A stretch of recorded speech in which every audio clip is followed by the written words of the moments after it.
reka mbabwire imvugo y'Imana ihumuriza umutima, ariko ingiro y'Imana igica agasuzuguro. Ndababwiza ukuri, kuba Imana yaravuganye nawe ntago byatuma umuntu akubaha.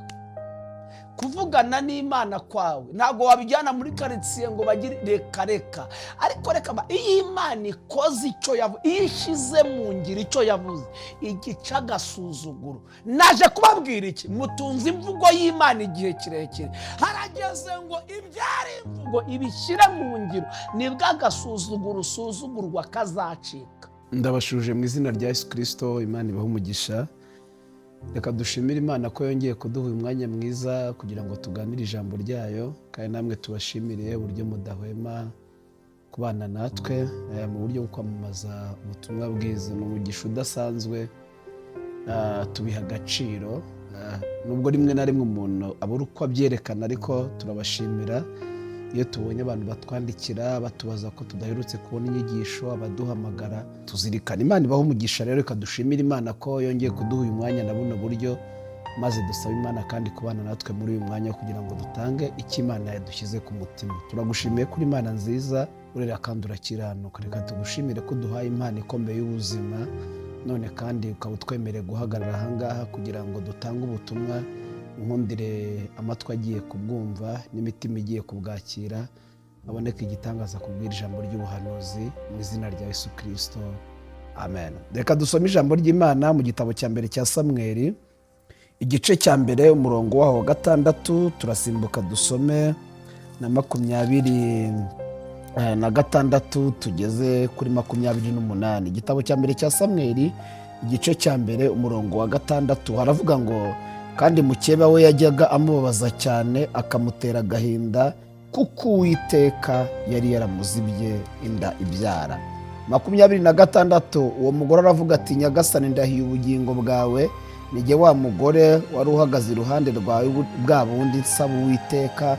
Uyu mwana niwe nasabye, kandi Uwiteka yampaye icyo namusabye, nicyo gituma mutura Uwiteka. Azaba uwatuwe Uwiteka iminsi yose yo kubaho kwe, nuko asengera Uwiteka aho ngaho, amen. Ndagira ngo tuganire ijambo Imana yashyize ku mutima, ijambo rivuga ngo imvugo y'Imana ihumuriza umutima, ariko ingiro yayo ica agasuzuguro.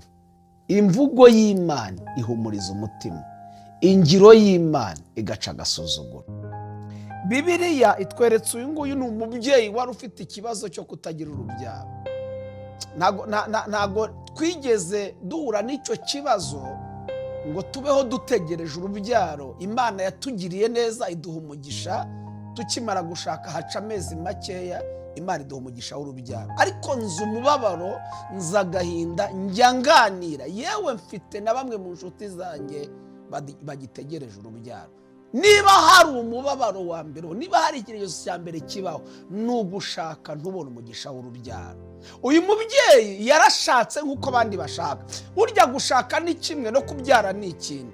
Gushaka ni amahitamo, tujya tubihitamo tugashaka, ariko kubyara si amahitamo, ni umugisha Imana itanga. Uyu mubyeyi rero yabaye aho afite ikibazo cyo kutabona urubyaro, ariko hirya y'uko atabyara ngo akagira mukeba we wari ufite urubyaro. Hari ukuntu umuntu aba mu kigeragezo akagera mu buzima ameze nk'aho acyakiriye, akavuga ngo ubwo reka ntegereze igihe Imana izabishakira izabikora. Hari ejo bundi twavuganye, arambwira ngo yo hari ibintu ntagisengera, Imana nibishaka izabikore cyangwa izabyihorera.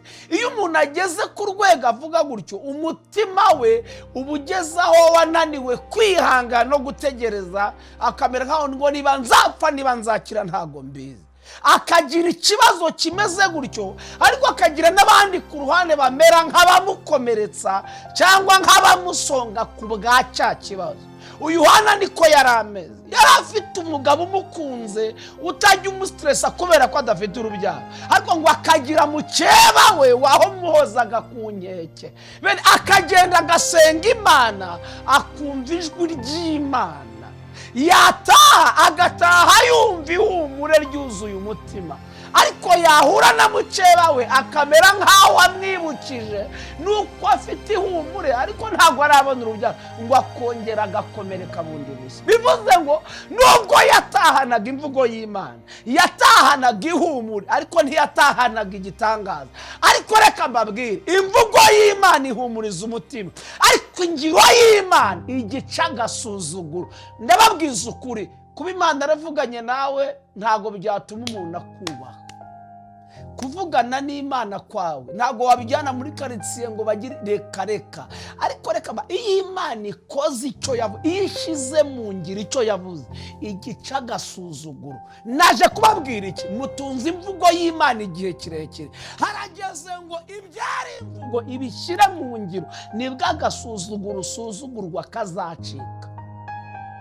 Ngo akajya akomeza gusenga atyo, mukeba we mwishima hejuru, ngo ariko ntiyacogora, ngo akomeza gusenga. Umva uko birivuze, ubwo igihe cyageraga ya mvugo y'Imana ikaza kuyishyira mu ngiro, ngo hari amagambo yavuze. Haleluya. Hari amagambo yamuturutsemo, kandi aho yasuzuguriwe yarahagarutse, ariko ahagaruka atafite imvugo, ahagaruka afite ingiro y'Imana yari yaravuze. Muri make ntabwo yagarukanye imvugo y'Imana, ahubwo yagarukanye ibihamya by'Imana yari yaravuze. Niyo mpamvu wumve n'amagambo yavuze atandukanye n'ayo yavugaga igihe yari atunze imvugo y'Imana. Yemwe bakobwa mutunze imvugo y'Imana, ije gushyira mu ngiro ica agasuzuguro. Yemwe bamama mu nkuriki, yemwe basore mu nkuriki, Imana ije gushyira mu ngiro icyo yavuze, nibwo agasuzuguro kazacika.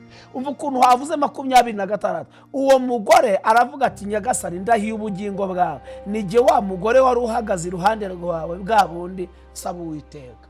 Uyu mwana ndiwe nasabye, Uwiteka yampaye icyo namusabye. Urumva, agarutse atavuga imvugo y'Imana, ahubwo agarutse avuga ingiro y'Imana. Ndashaka dusenge.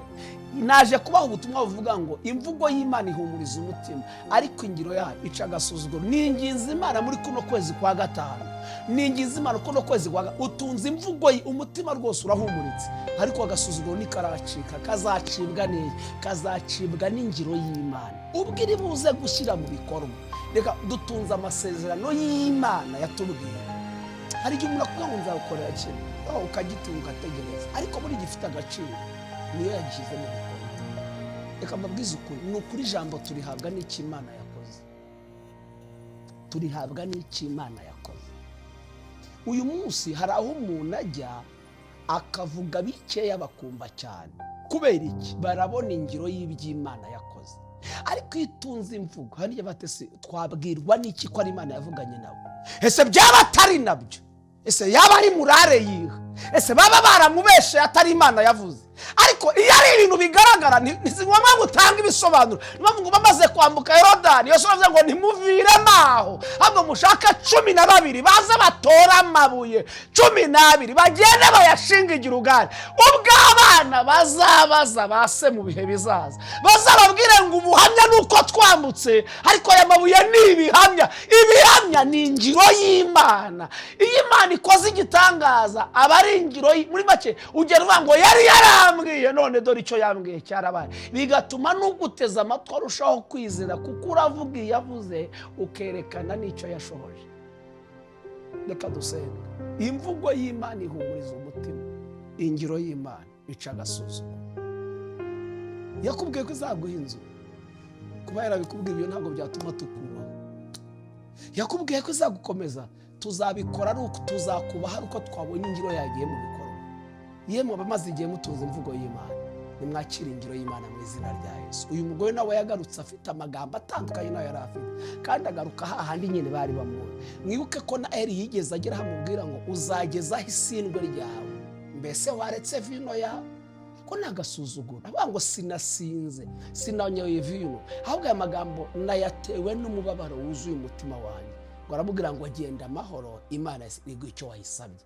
Nibwo byabaye arabyara, agakuvuga ngo ninjye wa mugore, ninjye wa mugore. Umwe wabwiye ngo yanyu, umwe wabwiye ngo yasinze, ntiyari yamumenye. Erega imvugo y'Imana rimwe na rimwe irakomeza igatuma dusa kwako, ariko ingiro y'Imana igihindura umuntu, igihindura. Iyo Imana ishyize mu ngiro urahinduka. Nabwiye abantu ngo iyo umuntu apfuye adakize, wapfuye atazi uko aza. ariko reka mbabwire, iyo umuntu apfuye adakiza, apfuye atazi isura ye, niyo mpamvu tuzasa n'urerekanwa, ariko Yesu urerekanwa tuzasa nawe. Ndasenze ngo ingiro y'Imana isohore ku buzima bwawe. Reka dusenga Imana. Turagushimiye kuri Imana nziza, wavuganye natwe, imitima yakira ihumure, byatumye dukomera ku munsi mubi dutegereza icyo wavuze, ariko turagushimiye ko icyo wavuze ugiye kugishyira mu ngiro, kuko imvugo yawe ihumuriza umutima, ariko ingiro yawe ica agasuzuguro. Ababyeyi banteze amatwi, shyira mu ngiro icyo wavuze. Abagabo, shyira mu ngiro icyo wavuze. Abasore n'abakobwa, shyira mu ngiro icyo wavuze. Ntituzatanga ibisobanuro, ahubwo icyo wakoze kizisobanura, kuko uri Imana ibasha gukora ibiruta ibyo dusaba n'ibyo twiga, nk'uko imbaraga zawe zidukoreramo. Shyira mu ngiro icyo wavuze, ni mu izina rya Yesu Kristo, amen. Imana ibahe umugisha, Imana ibagire neza, wakire ingiro y'Imana mu izina rya Yesu, amen, amen.